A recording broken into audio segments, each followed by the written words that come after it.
pujian dan syukur kami, sebab Engkau Allah pencipta langit, bumi, dan segala isinya. Namun oleh karena kasih-Mu yang sangat besar, kepedulian-Mu yang sangat besar untuk menyelamatkan kami, Engkau berkenan hadir sebagai bayi yang kudus untuk ada di tengah-tengah kami, untuk menjadi korban bagi penebusan kami, supaya kami di dalam Engkau memiliki hidup dan memilikinya dalam segala kelimpahan. Terima kasih untuk malam ini kami berada di tempat ini. Kami boleh memperingati satu hari yang sangat, yaitu Natal. Terima kasih Bapa surga. Dan sebentar kami akan sambut firman-Mu. Mari Tuhan berbicara kepada kami, urapi hamba-Mu dan seluruh umat Tuhan, sehingga tidak ada satupun yang tidak menerima berkat daripada-Mu. Terima kasih Bapa surga. Kami sambut firman Tuhan dengan sukacita dalam Yesus Kristus Tuhan. Yang siap diberkati katakan cek ya, silakan kembali. Shalom Ibu Bapak. Ya, selamat Natal. Ya, Tuhan memberkati. Mohon maaf mungkin agak panas ya suasananya, karena memang hari ini puji Tuhan tidak hujan gitu ya. Iya. Puji Tuhan, Bapak kasih Tuhan. Sampai hari ini merasa bahagia, saudara. Pegang tangan, haleluya ya. Ya puji Tuhan ya, semuanya merasa bahagia. Kenapa bahagia? Ya. Karena hari ini kita memperingati satu hari yang luar biasa, ya, yaitu Natal Tuhan kita. Kenapa saya katakan Natal ini satu hari yang luar biasa? Ya, karena ini merupakan satu pernyataan kasih daripada Allah yang luar biasa. Semoga Tuhan, ya, sebab firman Tuhan menyatakan karena begitu besar kasih Allah akan dunia ini, sehingga Ia telah menurunkan anaknya tunggal, sehingga setiap kita yang percaya tidak akan binasa, melainkan beroleh hidup yang kekal. Hari ini saudara kasih Tuhan, ya, puji nama Tuhan, saya ucapkan terima kasih juga dari kelurahan, ya, terima kasih Ibu sudah hadir mewakili Ibu Nura, ya, Tuhan Yesus berkati, dan juga para undangan, ya, yang sudah hadir, terima kasih. Ada yang baru pertama kali hadir di tempat ini, mungkin tahu tempat ini baru pertama kali, terima kasih ya sudah hadir ya. Luar biasa. Tepuk tangan untuk mereka semuanya ya. Haleluya. Hari ini saudara kasih dalam Tuhan, tema Natal kita, tema GP Pujian, terang yang sesungguhnya yang menerangi setiap orang sedang datang ke dalam dunia. Ya. Saudara Tuhan Yesus Kristus ya. Nah, alam semesta ini membutuhkan terang, ya. Ya, dan puji nama Tuhan dalam Yohanes 1 ayat 9, ya, terang yang sesungguhnya yang menerangi setiap orang sedang datang ke dunia. Jadi mengapa Natal itu begitu istimewa, ya? Karena selain menyatakan kasih yang luar biasa daripada Allah kita, Bapa kita, ya, karena begitu besar kasihnya, Ia telah mengaruniakan anak tunggal, supaya kita yang percaya pada Dia tidak binasa, melainkan beroleh hidup yang kekal. Terus selanjutnya adalah, ya, kelahiran Yesus, ya, kehadiran Yesus dalam dunia adalah, ya, pernyataan terang daripada Allah, ya. Saudara Tuhan, ya, sama seperti jagat raya ini membutuhkan terang, ya, ada bintang, ada cahaya bintang. Tapi hari-hari ini, saudara, saya perhatikan, saudara, saya tahun ini kurang melihat penampakan bintang-bintang, saudara, ya. Ya, tidak tahu apa saya sendiri yang salah melihatnya atau bagaimana, saya kasih Tuhan. Ya, untuk tahun ini saya kurang melihat cahaya bintang-bintang gitu ya. Ya, dan juga ada bulan, ada matahari, ya, dan itu sangat penting sekali, saya kasih Tuhan, ya. Nah, Yesus hadir sebagai terang dunia. Dan bukan hanya sekedar terang, tapi terang yang sesungguhnya, ya, telah hadir ke dalam dunia. Yang menerangi setiap orang telah hadir ke dalam dunia. Karena itulah makanya Natal kenapa begitu istimewa, begitu penting. Karena menyatakan terang itu di tengah-tengah kehidupan kita umat manusia, ya. Dan pengakuan Yesus sendiri, ya, dalam Yohanes pasal yang ke-8 ayat yang ke-12, Yesus berkata bahwa akulah terang dunia, barang siapa mengikut aku ia tidak akan berjalan dalam kegelapan, melainkan ia akan mempunyai terang hidup itu. Ya, sekali lagi, Yesus Kristus ya menyatakan dengan jelas, akulah terang dunia. Nah, ini bicara mengenai ya terang rohani, ya. Bicara mengenai kegelapan rohani yang membutuhkan terang rohani. Saudara-saudara, ya.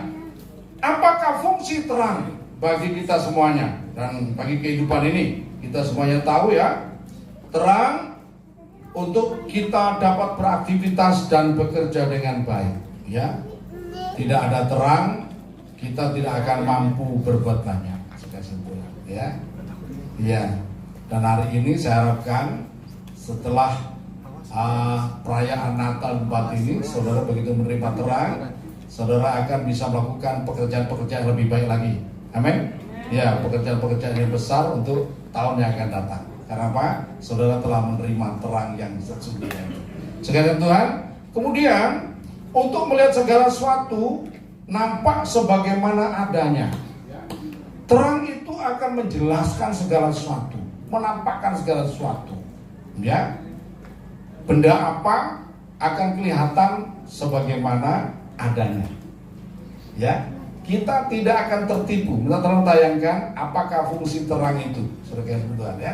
Ya, tolong LCD. Ya, fungsi terang, ya. Yang kedua adalah untuk melihat segala sesuatu nampak sebagaimana apa adanya. Saudara Tuhan, itu terang. Sehingga kita tidak tertipu. Saudara, kalau orang yang dalam gelap bisa salah, ya, bisa salah. Mau ngambil sesuatu, ya. Misalkan barang A yang diambil B, saudara Tuhan. Tapi kalau kita berada dalam terang, kita tidak akan tertipu. Ya, suaminya, kalau seorang suami cari istrinya, kalau di tempat terang tidak akan salah, amin. Tapi kalau ada suami yang salah mengambil istri di tempat terang, itu masalah, amin. Iya, itu masalah. Atau sebaliknya gitu, saudara Tuhan. Ya. Yang gelap bukan ruangannya itu, yang gelap hatinya. Ya, saudara Tuhan, kemudian berikutnya adalah yang ketiga, untuk memberi petunjuk yang benar tentang jalan yang kita tempuh, saudara, ya, untuk memberikan petunjuk jalan yang benar. Apakah jalan yang kita tempuh ini benar atau salah, menuju kepada kehidupan atau menuju kepada ya kebinasaan. Nah, itu terang memberikan satu kepastian, saudara Tuhan, sehingga kita tidak akan pernah tersesat, saudara Tuhan, ya. Dan puji nama Tuhan, ya, hari ini Bapak dan Saudara berada di tempat ini, ya, datang kepada terang yang sesungguhnya. Dan hari ini saya akan berdoa sekali lagi supaya saudara sungguh-sungguh akan menerima terang itu dan saudara akan mempunyai terang hidup, ya. Nah, namun, saudara, ada orang-orang yang tidak mau menerima terang itu, menolak terang itu. Mengapa orang menolak terang? Atau apa alasan orang menolak terang? Yang pertama, ya, dalam 1 Tesalonika 5 yang ke-7, ya, Rasul Paulus menjelaskan situ, kalau orang sedang tidur dan mabuk, saudara, ya, orang akan menolak terang itu. Ya, biasanya kan orang ada di sini yang tidur, kalau mau tidur suka terang benderang, biasanya jarang, ya. Ya jarang. Jadi kalau tidur minimal lampunya remang-remang begitu. Ya, saya akan bacakan, sebab mereka yang tidur waktu malam dan mereka yang mabuk waktu malam, saudara Tuhan. Kemudian berikutnya, saudara, siapakah yang menolak terang itu? Ya, yang berikutnya adalah orang yang sedang melakukan sebuah kejahatan, ya, suatu kejahatan. ini orang akan senang ya berada di dalam kegelapan.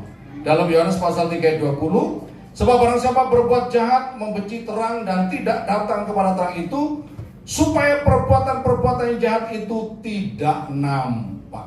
Jadi orang melakukan kejahatan ya atau melakukan dosa biasanya suka di tempat yang gelap-gelap. Amin.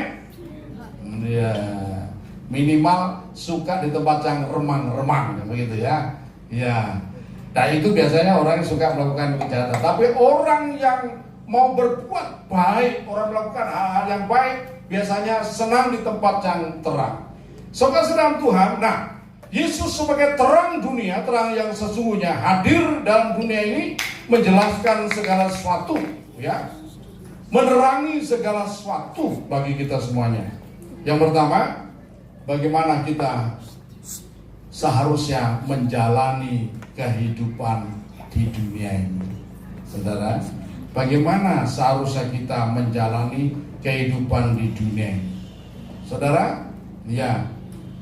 Nah, kita semuanya sudah paham bahwa dalam hidup ini tidak ada orang yang tidak pernah mengalami pergumulan dalam hidup ini. Ya, semua orang pernah mengalami satu pergumulan dalam hidup ini. Ya, Yesus memberikan ya penjelasan kepada kita dalam Matius pasal yang ke-6 ayat 25 sampai 33 tentang kekhawatiran. Jangan kamu khawatir tentang apapun juga, ya, tentang apa yang kau makan, tentang apa yang kau pakai, ya. Lihatlah burung-burung di udara yang tidak menabur dan tidak menuai, tetapi dipelihara oleh Bapamu yang di surga. Artinya apa? Ya, artinya bahwa dalam hidup ini Tuhan memiliki tanggung jawab yang besar untuk setiap orang. Dan kita tidak perlu terlalu khawatir dalam hidup ini. Khawatir oke. Kadang-kadang seseorang bisa mengalami sesuatu kekhawatiran. Tapi kalau kita terlalu khawatir tidak boleh. Ya tak?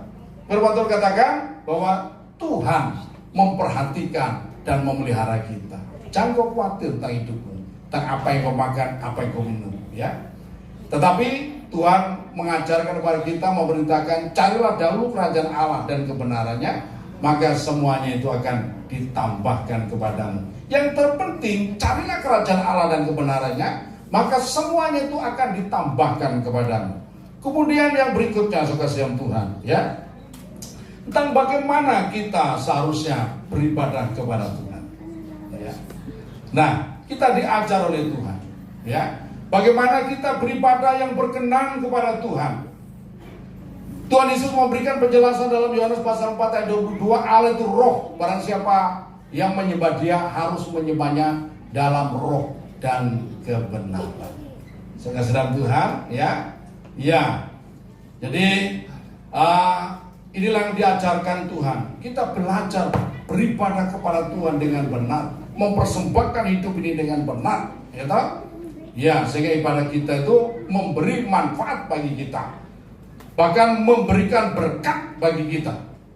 Kemudian yang berikutnya tentang kasih mengasihi, ya. Bagaimana kita menjalankan hidup ini, ya, berinteraksi dengan sesama kita manusia. Kita semuanya tahu, ya, Alkitab kita yang terdiri dari 66 kitab, ya, dan 1189 pasal, 31.173 ayat, ya. Dan itu disarikan hanya menjadi 10 hukum saja. Dan semuanya sudah tahu, ya. Jangan ada padamu Allah lain di hadapanku, jangan membuat patung dan sujud menyembahnya, ya. Kemudian berikutnya sampai, ya, jangan mengingini milik sesamamu. Itu sampai hukum yang ke-10, ya. Dan itu disarikan menjadi 2 hukum saja. Kasihlah Tuhan Allahmu dengan segenap hatimu dan dengan segenap akal budimu. Dan hukum yang kedua adalah kasihlah sama manusia seperti kau mengasihi dirimu sendiri. Saya tekankan bagaimana kita menjalani hidup, ya, dengan sesama kita, ya, saudara Tuhan. Nah, Tuhan Yesus mengajarkan supaya kita ini hidup saling mengasihi satu dengan yang lain. Tidak pandang agamanya apa, ya. Kita disuruh kasihlah sesama manusia, bukan kasihlah sesamamu orang Kristen, bukan.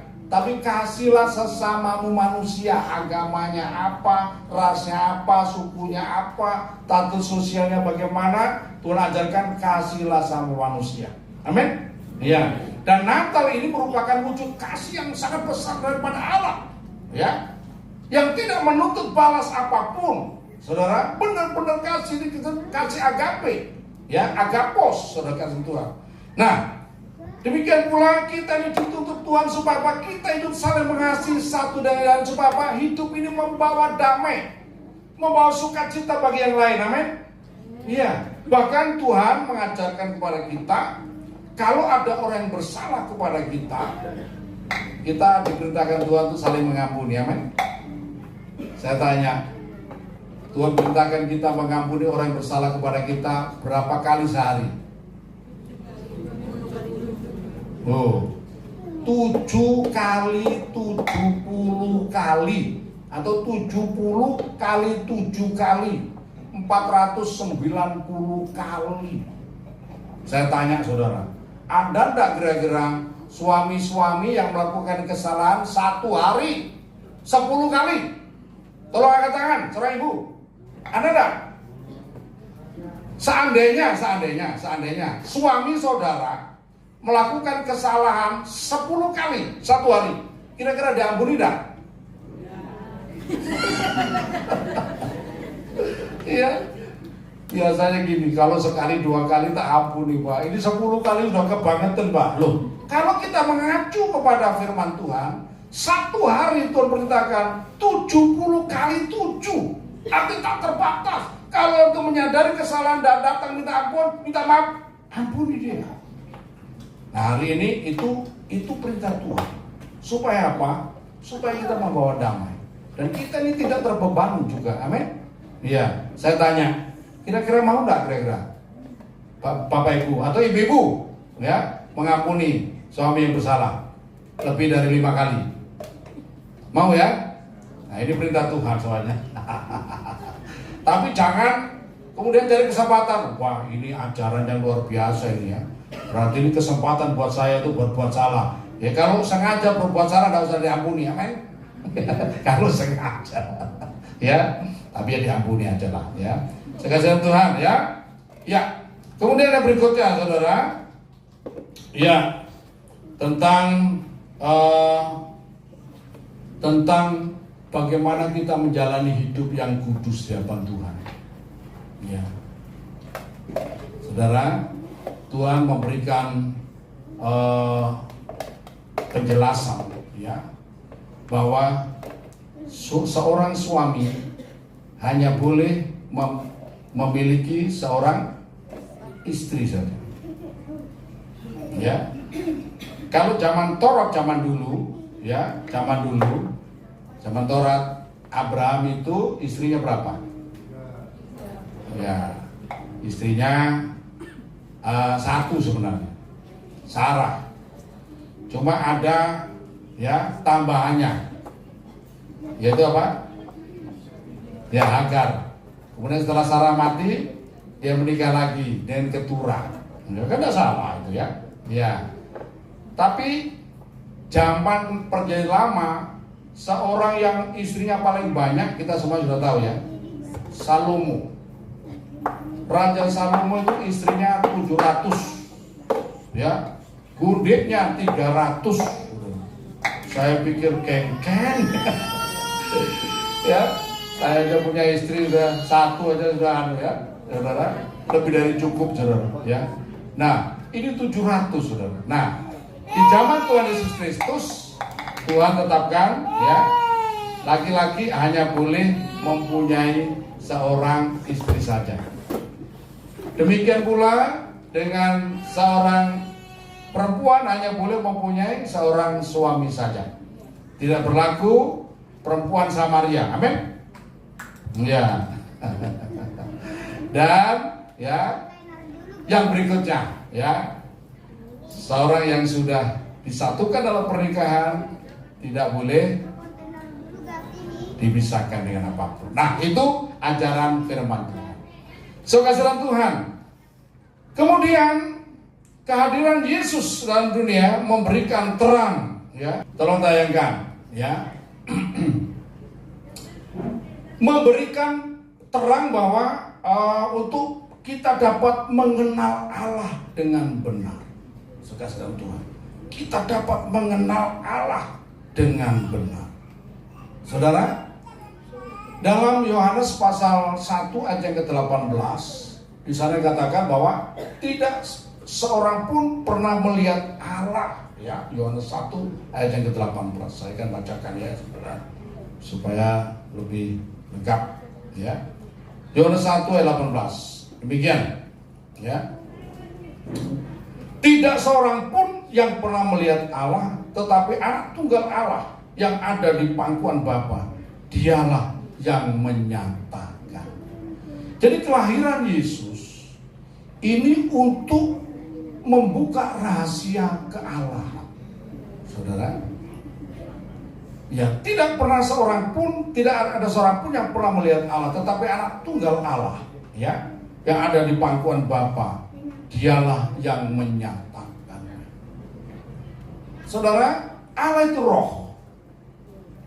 Dia bisa hadir dalam wujud apa saja. Ketika dia menjumpai Musa, ya, Tuhan Allah Israel, dia hadir dalam wujud api yang menyala, ya. Api yang menyala di semak-semak itu, tapi semak-semak tidak terbakar. Ini membuat Musa jadi heran. Kok bisa begitu? Maka dia mendatangi, ya. Kemudian kepada Abraham, Allah Israel itu hadir sebagai, ya, manusia yang bisa diraba loh, ya. Dan Abraham pada waktu itu mencuci kaki daripada Tuhan, ya. Ini luar biasa. Nah, itu istilahnya teofani, saudara, ya. Allah menampilkan diri dalam wujud manusia, ya. Tetapi belum memiliki wujud yang khusus, saudara. Nah, di malam Natal ini Allah hadir dalam wujud manusia, ya, yang dilahirkan. Dan Yesus itu adalah gambar wujud daripada Allah yang tidak kelihatan. Sekalian Tuhan, ya. Tolong ditayangkan berikutnya, ya. Ya. Ya, Yesus dan Bapa adalah satu, ya. Ketika Tuhan Yesus bercakap-cakap dengan orang Farisi, maka Tuhan katakan bahwa aku dan Bapa adalah satu, ya. Dan ketika Yesus, saudara, berbicara juga kepada murid-murid, ya, Tuhan Yesus berkata dalam Yohanes pasal 14 ayat 6 itu, akulah jalan dan kebenaran dan hidup. Tidak seorang pun sampai kepada Bapa kalau tidak melalui aku, ya. Maka kemudian seorang muridnya yaitu Filipus pada ayat ke-7 bertanya, ya, meminta kepada Tuhan. Tuhan, tunjukkanlah Bapa itu kepada kami. Itu sudah cukup. Kemudian pada ayat yang ke-9 Tuhan Yesus berkata, Filipus, sudah sekian lama kamu bersama dengan aku, namun kamu tidak melihat aku. Siapa yang sudah melihat aku, ia sudah melihat Bapa itu. Bagaimana engkau berkata, tunjukkanlah Bapa itu kepada kami? Saudara, jadi siapa yang melihat Yesus, ia sudah melihat Bapa itu, saudara. Nah, makanya Yesus itulah rahasia kealahan, saudara. Makanya orang Kristen, ya, yang menyembah Allah di dalam Yesus Kristus. Kenapa? Yesus itu adalah gambar wujud daripada Allah yang tidak kelihatan. Kemudian Rasul Paulus menuliskan juga dalam Kolose 1 ayat yang Kolose 1 ayat 15, saya akan bacakan, ya. Kolose 1 ayat 15. Rasul Paulus menjelaskan siapakah Yesus, ya. Kolose 1 ayat 15. Ia adalah gambar Allah yang tidak kelihatan, yang sulung lebih utama dari segala yang diciptakan. Karena di dalam dialah telah diciptakan segala sesuatu yang ada di surga dan yang ada di bumi, yang kelihatan dan yang tidak kelihatan, baik singgasana maupun kerajaan, baik pemerintah maupun penguasa, segala sesuatu diciptakan oleh Dia dan untuk Dia. Ia ada terlebih dahulu dari segala sesuatu, dan segala sesuatu ada di dalam Dia. Saudara Tuhan, jadi Rasul Paulus menjelaskan bahwa Ia adalah gambar Allah yang tidak kelihatan, yaitu Yesus Kristus. Saudara Tuhan, jadi Allah yang roh yang tidak pernah seorang pun melihatnya itu telah hadir di malam Natal itu. Dan itu adalah wujud daripada Allah yang kelihatan. Dan penulis kitab Ibrani, nanti saudara bisa baca dalam Ibrani pasal yang pertama dan ketiga, ya, ia adalah cahaya, ya, atau saya bacakan ya, Ibrani pasal yang pertama ayat yang ketiga, ya, Ibrani pasal yang pertama ayat yang ketiga, demikian. Ia adalah cahaya kemuliaan Allah dan gambar wujud Allah yang dan menopang segala yang ada dengan firman-Nya yang penuh kekuasaan. Ya, itulah pribadi Yesus. Jadi kehadiran Yesus mengungkapkan rahasia kealahan. Siapa yang ingin mengenal Allah, ya, hanya bisa mengenal Allah melalui pribadi Yesus. Siapa yang, ya, akulah jalan kepada hidup, tidak seorang pun datang kepada Bapa kalau tidak melalui aku. Saudara kasih Tuhan. Kemudian yang berikutnya, saudara kasih Tuhan, ya. Yang terakhir, hari ini saya tidak khotbah panjang-panjang, saudara kasih Tuhan, ya. Yang terakhir, ya. Kehadiran Yesus menjelaskan tentang kehidupan, ya, setelah kematian, ya. Bahwa ada kehidupan setelah kematian, ya. Saudara Tuhan, dan ini memang dipercaya oleh semua pengikut agama, ya, saudara Tuhan. Tapi ini Yesus mengungkapkan hal ini, saudara Tuhan, ya. Nah, namun yang perlu kita ketahui yaitu bahwa, saudara, ya, setiap orang yang, ya, mati nanti akan menghadapi satu fakta yang tidak bisa, ya, dihindari, yaitu semua orang akan menghadap takhta pengadilan Kristus. Jadi setiap orang akan menghadapi penghakiman.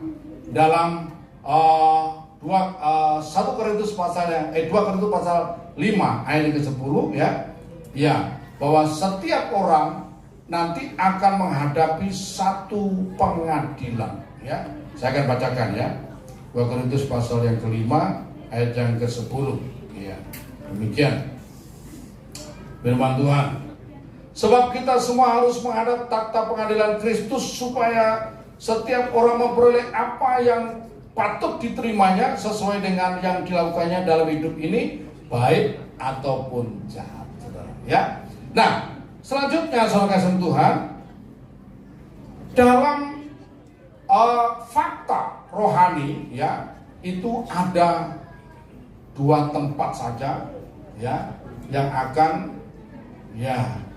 akan diterima oleh setiap orang sesuai dengan perbuatannya, ya, surga atau neraka. Saudara, Tuhan Yesus memberikan penjelasan tentang surga, ya, saudara, tentang surga. Dan dalam Markus pasal 12 ayat 23 sampai 25, ya, ketika Tuhan Yesus bicara tentang kebangkitan orang-orang mati, saudara, bahwa di surga itu orang tidak kawin dan mengawinkan. Saudara perhatikan baik-baik, ya. Jadi orang-orang yang masuk surga nanti akan hidup seperti malaikat-malaikat. Kita akan hidup dalam hidup yang kekal. Kita akan hidup seperti malaikat-malaikat. Ini sudah clear, saudara. Dan jangan saudara berpikir bahwa nanti di surga nanti saudara akan ketemu dengan bidadari-bidadari, ya. Maaf, ya. Nah, kalau menurut Alkitab, ajaran Tuhan Yesus tidak ada bidadari. Nanti kalau misalkan Tuhan menyediakan bidadari-bidadari di surga, ya.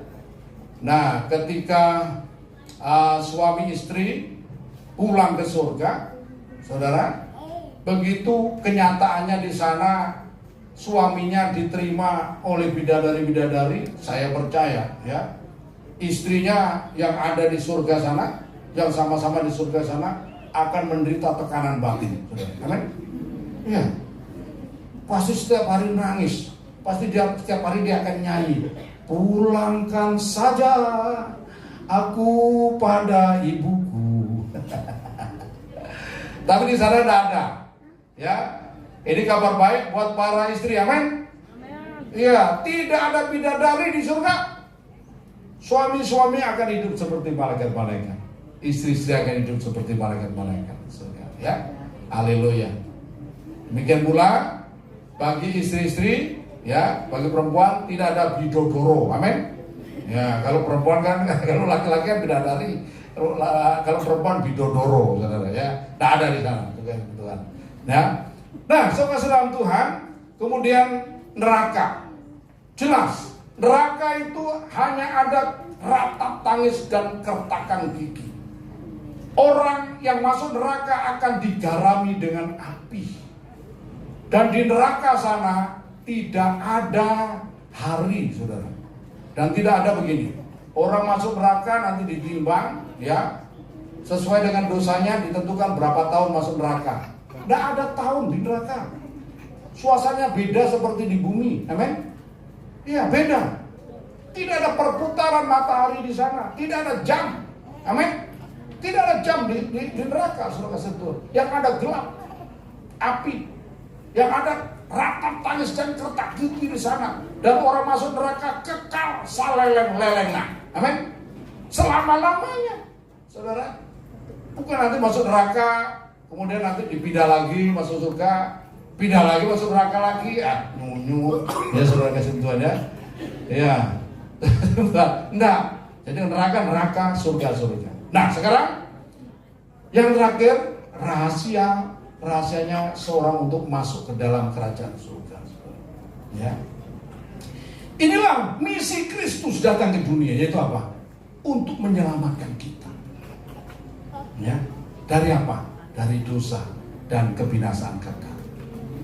Yesus Kristus datang ke dunia.